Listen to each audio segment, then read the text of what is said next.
हम भारतीय इतिहास के बारे में पढ़ रहे हैं और उस भारतीय इतिहास में हम अभी पढ़ रहे हैं भारत के स्वतंत्रता संग्राम के इतिहास के बारे में। इससे पहले वाले मेरे लेक्चर में हमने देख लिया असहयोग आंदोलन के बारे में, सविनय आंदोलन के बारे में। अब हमें देखना है भारत छोड़ो आंदोलन के बारे में। भारत छोड़ो आंदोलन जो है एग्जामिनेशन पॉइंट ऑफ व्यू से अत्यंत महत्वपूर्ण होता है। क्यों महत्वपूर्ण होता है? क्योंकि ये भारत का ऐसा तीसरा सबसे बड़ा जन आंदोलन था और इस आंदोलन के बाद भारत में ऐसी परिस्थितियाँ बढ़ने लग गई कि अंग्रेजों को मजबूर होना पड़ा कि वो भारत छोड़ के चले जाए। इसलिए इस आंदोलन का भारतीय स्वतंत्रता संग्राम के इतिहास में बहुत ही महत्वपूर्ण स्थान है।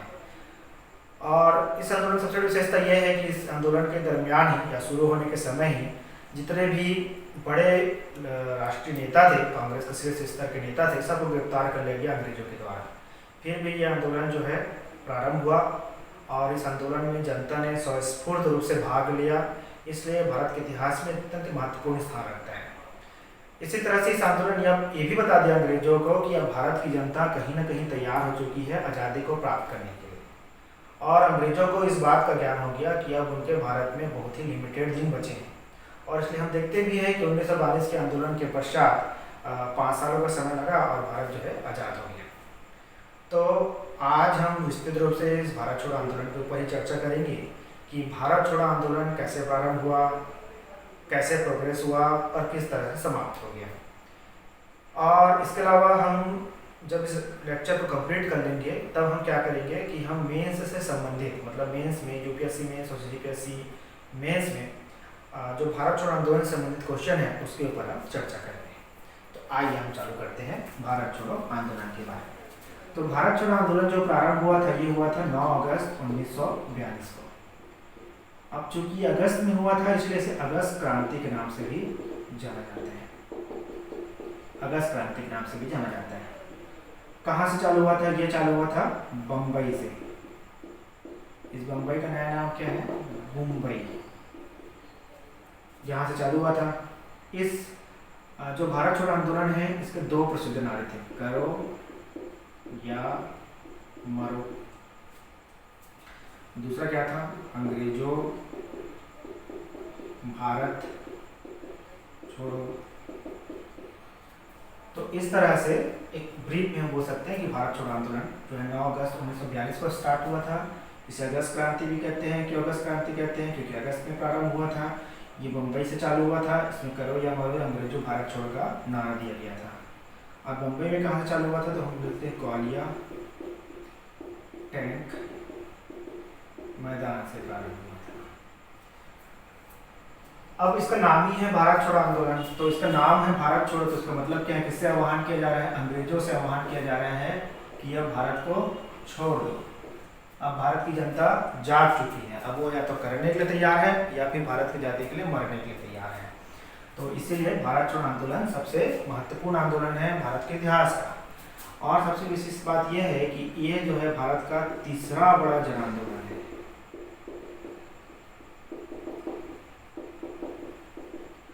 तीसरा बड़ा जन आंदोलन है। इससे पहले कितने जन आंदोलन हो चुके हैं? इससे पहले 2 जन आंदोलन हो चुके हैं। कौन कौन से? तो अगर हम देखें तो इससे पहले हो चुका है असहयोग आंदोलन हो चुके हैं। असहयोग आंदोलन हो चुका है जो जन आंदोलन की श्रृंखला में पहला बड़ा जन आंदोलन था। ये 1920 में हुआ था। उसके बाद हुआ सविनय अवज्ञा आंदोलन हुआ। ये जो आंदोलन है 1930 में हुआ। तो इस तरह से भारत छोड़ो आंदोलन से पहले भारत में 2 बड़े जन आंदोलन हो चुके हैं। एक का नाम है असहयोग आंदोलन और दूसरे का नाम है सविनय अवज्ञा आंदोलन। तो असहयोग आंदोलन चालू हुआ था 1920 में और सविनय अवज्ञा आंदोलन प्रारंभ हुआ था 1930 में। तो इस तरह से जो जन आंदोलनों की श्रृंखला में जो भारत छोड़ो आंदोलन है वो तीसरा बड़ा जन आंदोलन है। अब देख लेते हैं इसकी पृष्ठभूमि के बारे में कि ये जो भारत छोड़ो आंदोलन है किस तरह से प्रारंभ हुआ। तो इसको समझने के लिए हमें थोड़ा सा पीछे जाना पड़ेगा, 2 साल पीछे, मतलब 1940 में जाना पड़ेगा। 1940 में जाने के बाद हम देखेंगे कि किस तरह से भारत छोड़ो आंदोलन के लिए पृष्ठभूमि बननी चालू हो चुकी है। इसको देखते हैं 1940। अब 1940 की क्यों बात कर रहे हैं? उसका कारण ये है कि 1939 से 1945 के बीच में दूसरा विश्व युद्ध हुआ था, द्वितीय विश्व युद्ध हुआ था, द्वितीय विश्व युद्ध हुआ। और इस युद्ध में दो ग्रुप थे, एक ग्रुप में थे फ्रांस, फिर हमारा हो गया रशिया, इस समय तक ये यूएसएसआर बन चुका था, यूके, ग्रेट ब्रिटेन और यूएसए था। इस ग्रुप में यहाँ पे कौन कौन थे, तो इस ग्रुप में थे जर्मनी, जापान, इटली। तो ये जो ग्रुप था, ये जो था अगेंस्ट डेमोक्रेसी था, कहीं ना कहीं डेमोक्रेसी के विरुद्ध था और बड़े पैमाने पर जनसंहार कर रहा था। हम जानते हैं अच्छे से, हमने पढ़ा भी होगा, देखा भी होगा कई फिल्मों में कि द्वितीय विश्व युद्ध के समय में जर्मन के जो लोग थे उन्होंने एक नाजी कैंप खोला था।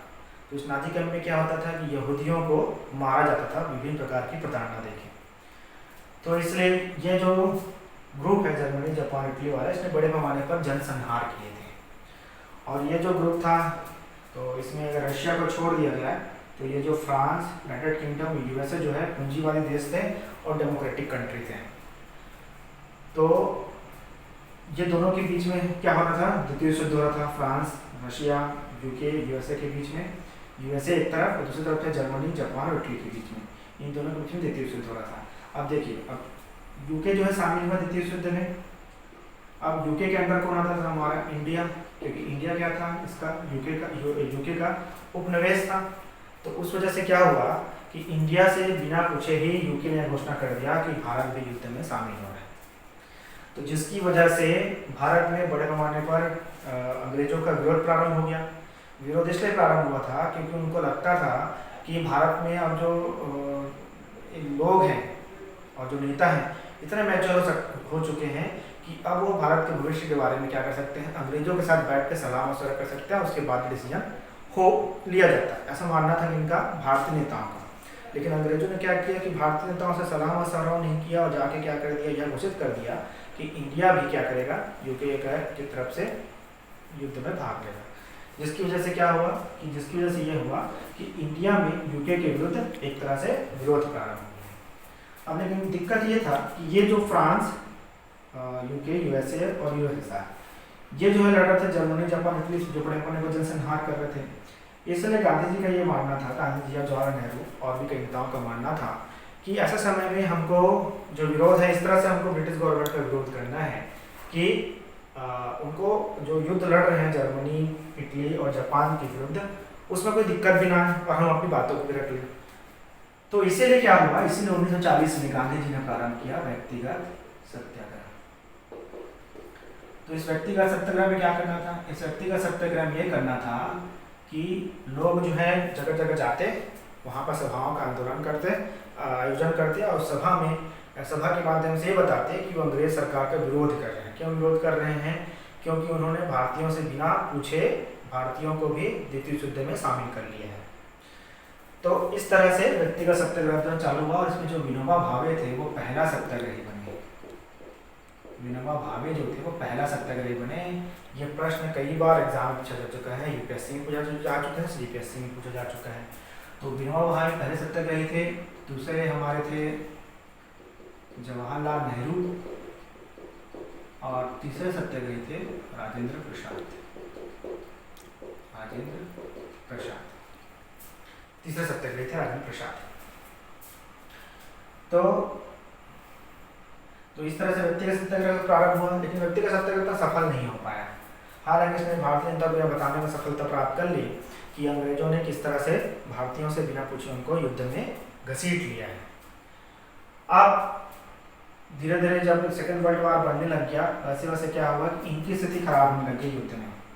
यूएसए के ऊपर क्या हो गया, यूएसए के ऊपर पर्ल हार्बर की घटना हो गई। पर्ल हार्बर की घटना हो गई। अब पर्ल हार्बर घटना क्या था, पर्ल हार्बर इसका एक बेस कैंप था, यूएस नेवी का बेस कैंप था। वहाँ पे जापान ने क्या कर दिया, हमला कर दिया। हमला करने की वजह से जो पर्ल हार्बर है नष्ट हो गया। इस वजह से यूएसए भी अब क्या हो गया, सेकेंड वर्ल्ड वॉर का पार्ट बन गया। सेकेंड वर्ल्ड वॉर के शुरुआती दिनों में यूएसए इस युद्ध का पार्ट नहीं था, बल्कि वो क्या कर रहा था कि जो मित्र राष्ट्र उनको हथियार की सप्लाई कर रहा था। लेकिन जब पहला बार ये घटना हुई तो यूएसए जो है क्या हो गया, युद्ध में कूद पड़ा। साथ ही में क्या हुआ कि हिटलर की जो एयरफोर्स थी उसने बड़े पैमाने पर यूके के ऊपर बमबारी की, जिसकी वजह से यूके की स्थिति भी खराब थी। तो इस वजह से उस समय के जो यूके के प्रधानमंत्री थे विंस्टन चर्चिल, उनके ऊपर दबाव बना कि वो भारतीय नेताओं से बात करे और उन्हें इस बात के लिए सहमत करे कि वो सेकेंड वर्ल्ड वॉर में जो मित्र राष्ट्र हैं उनको क्या करे, सपोर्ट करे, हेल्प करे।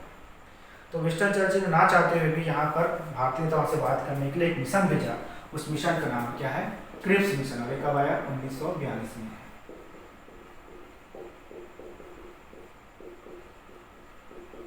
Cripps mission. अब इसका नाम क्रिप्स क्यों पड़ा, इसका नाम क्रिप्स इसलिए पड़ा क्योंकि इस मिशन की अध्यक्षता करते स्टेफर्ड क्रिप्स। और स्टेफर्ड क्रिप्स जो अध्यक्षता कर रहे थे वो ब्रिटिश कैबिनेट के सदस्य थे, मतलब ब्रिटिश मंत्रिमंडल के सदस्य थे जो स्टेफर्ड क्रिप्स थे। तो उनकी अगुवाई में एक दल जो है भारतीय नेताओं के साथ मिलने के लिए आया, इसलिए इस प्रस्ताव को हम क्रिप्स प्रस्ताव के नाम से जानते हैं। अब क्रिप्स प्रस्ताव में बहुत सारी ऐसी बातें थी जिसको भारतीय नेताओं ने पसंद नहीं किया, जिसकी वजह से क्या होगा, क्रिप्स मिशन असफल हो गया। लेकिन ब्रिटिशर्स ने आरोप लगा दिया कांग्रेस नेताओं के ऊपर कि कांग्रेस जानबूझकर किसी भी समझौते या सहमति पर नहीं पहुंचना चाहता और गतिरोध को बनाए रखना चाहता है। इसकी वजह से कांग्रेस के जो टॉप लीडर्स थे उन्हें गुस्सा आ गया कि एक तो क्रिप्स मिशन के द्वारा हमारे सामने अनाप शनाप आप क्या रख रहे हो, प्रस्ताव रख रहे हो, और जब हम मान नहीं रहे तो उल्टा आप हम ही बदनाम कर रहे हो।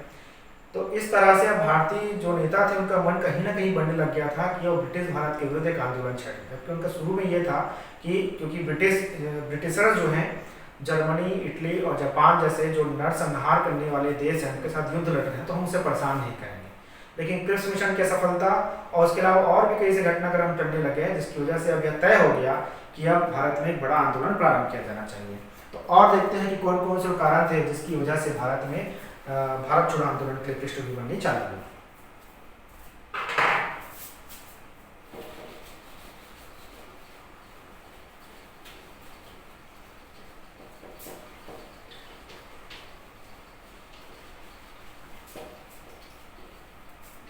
देखिए फिर समराइज करते हैं।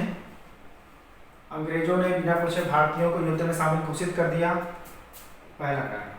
दूसरा कारण, क्रिप्स मिशन की असफलता। क्रिप्स मिशन असफल हो गया, ये कोई ऐसा बात नहीं बोल पाया, जैसा प्रस्ताव नहीं रख पाया जैसे भारतीय नेता मान लें। फिर जो तीसरा जो कारण था, तीसरा जो चीज़ था वो ये था कि महंगाई बहुत ज़्यादा बढ़ गई थी, महंगाई बढ़ गई। तो महंगाई बढ़ने की वजह से आम लोग क्या हो गए, परेशान हो गए अंग्रेजी गवर्नमेंट से। उसी तरह से चौथा जो रीज़न हम बोल सकते हैं, जापान का खतरा, जापान के आक्रमण का खतरा, जापान के आक्रमण का खतरा होने लगा, खतरा उत्पन्न हो गया। क्यों हुआ, क्योंकि जापानी सेना ने बर्मा में ब्रिटिशर्स को हरा दिया। अब वो लग रहा था कि जापानी सेना कभी भी भारत के ऊपर आक्रमण कर सकती है, तो जापान के आक्रमण का खतरा भी भारत पे मंडरा रहा था। इसके अलावा हम देखेंगे कि जो ब्रिटिश आर्मी के लोग थे, जो बहुत सारे जगहों से भारत में आए थे, वो भारतीय लोगों के साथ अन्याय कर रहे थे, कई भारतीय महिलाओं के साथ रेप कर रहे थे। इसकी वजह से भारतीय मन में क्या था, उनके लिए गुस्सा था। उसके अलावा क्या हुआ, जापानी आक्रमण के डर से असम और पश्चिम बंगाल, या उस समय बंगाल बोलते थे, तो असम और बंगाल के जो बोर्ड थे जिसके माध्यम से जो मछुआरे थे मछलियाँ पकड़ने का काम करते थे और अपनी आजीविका चलाते थे, उनके बोटों पर कब्जा कर लिया, जिनकी वजह से उनके सामने आजीविका का संकट उत्पन्न हो गया।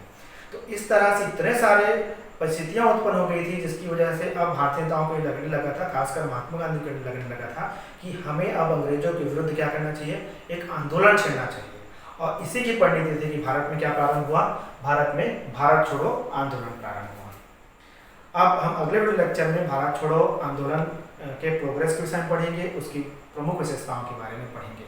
तब तक के लिए नमस्कार।